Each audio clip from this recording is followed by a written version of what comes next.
Hello learners. Today we will discuss a poem, The Gift of India, written by Sarojini Naidu. Before we start the poem, let's go through shortly the life of Sarojini Naidu, our poet. Sarojini Naidu, maiden name Sarojini Chattopadhyay, was an Indian political activist and poet. She married Govindarajulu Naidu, a physician, when her age was 19, and thus she turned to Sarojini Naidu.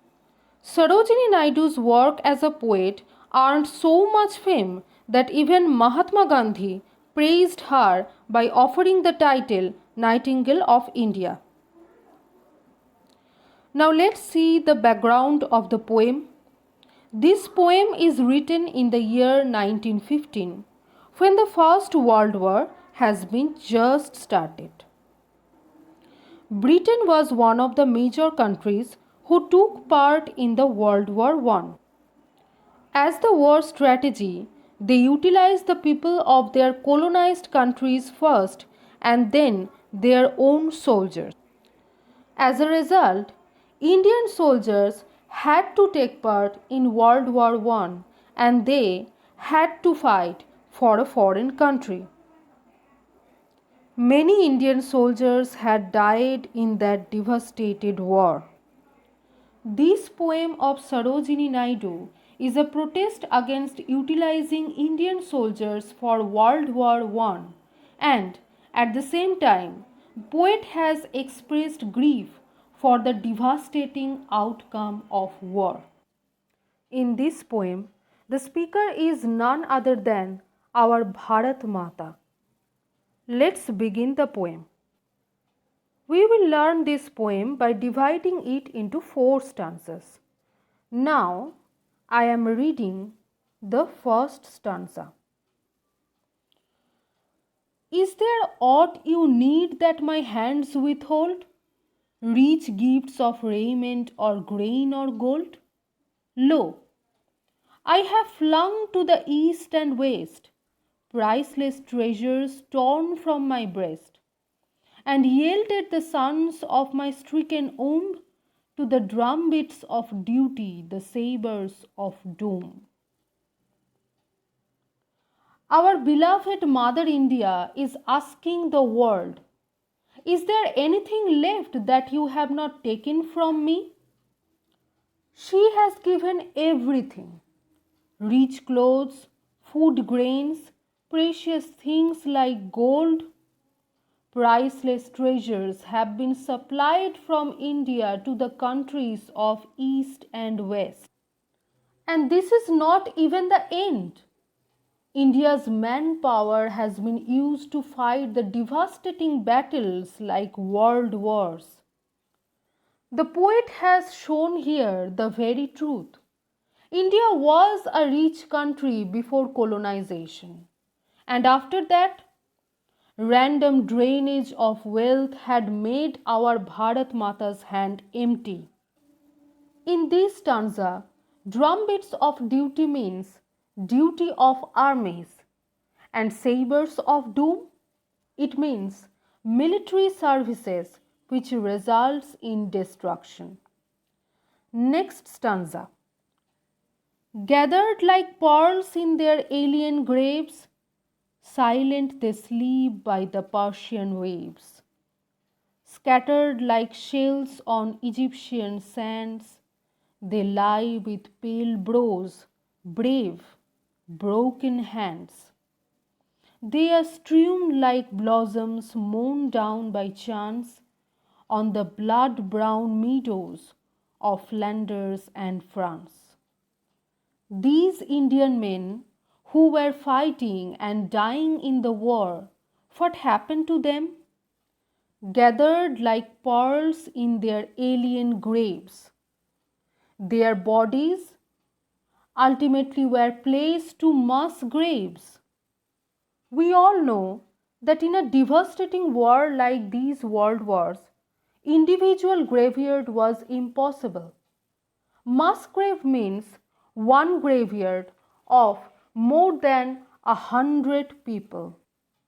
Scattered like shells on Egyptian sands, they lie with pale brows and brave, broken hands. The poet has clearly portrayed the very death imagery. They are strewn like blossoms mown down by chance on the blood-brown meadows of Flanders and France. These Indian soldiers are like the blossoms of a tree, which have been taken out by circumstances. In this stanza, the words like Persian waves, Egyptian sands, and blood-brown meadows of Flanders and France, these are metaphors. They describe the war places of these warriors. The soldiers might have been died with others, but their death only glorifies those places. Can you measure the grief of the tears I weep, or can you measure the grief of the tears I weep, or compass the woe of the watch I keep, or the pride that thrills through my heart's despair, and the hope that comforts the anguish of prayer, and the far sad glorious vision I see of the torn red banners of victory. This stanza is full of questions asked by Mother India. Can you measure the grief of the years, of the tears I weep? Can anybody measure the grief that I got due to the death of my sons? Or compass the woe of the watch I keep?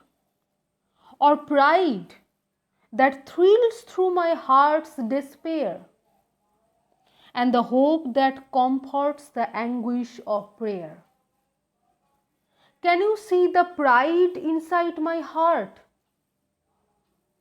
I prayed a lot for hope of their return. Can you see the pride inside my heart despite such grief? And the hope that comforts the anguish of prayer. I prayed a lot for hope of their return. And the far sad glorious vision I see of the torn red banners of victory. I can see my brave son's glorious selfless death through your red victory banners.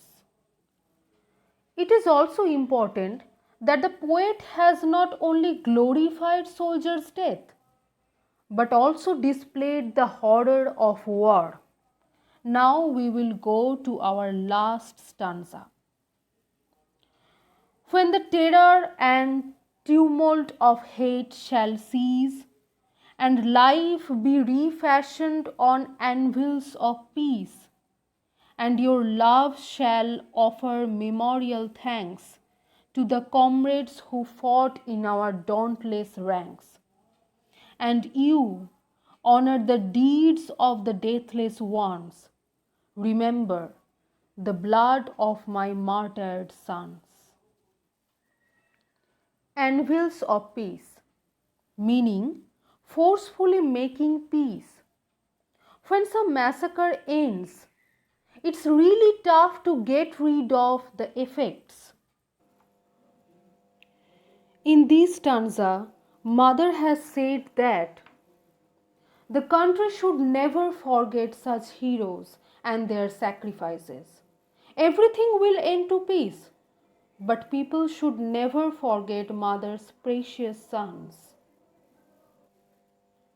This poem is a tribute to soldiers.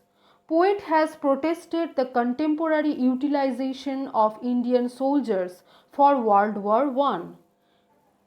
At the same time, she has shown the horror of war and the effect of war. And finally, she has urged the readers to remember the martyred sons. If you have seen the whole video, then thank you very much. If you have queries about this poem, then you can ask me in the comment section. Also, you can suggest chapters of poems, stories for explanation. Thank you very much.